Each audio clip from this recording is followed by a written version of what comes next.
pravzaprav naštela bova 17 milijonov mark. 17 milijonov mark, to je približno 10 milijonov evrov.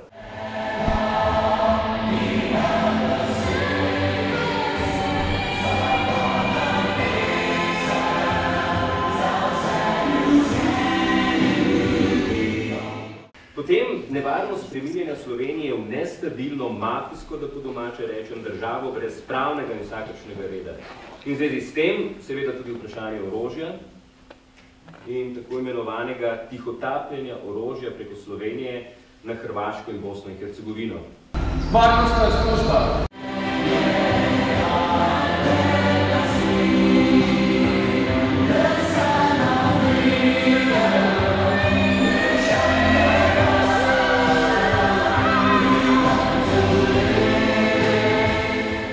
Večje količine se ne da pripeljati kar tako. Seveda nišče tega uradno ne dela.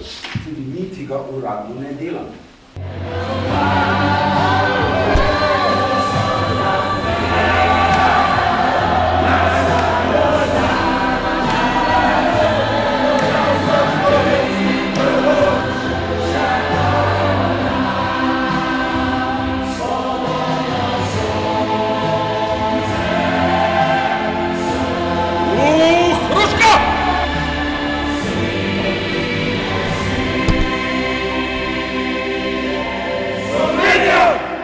To seveda ustreza resnici. Resnici ne ustreza nič.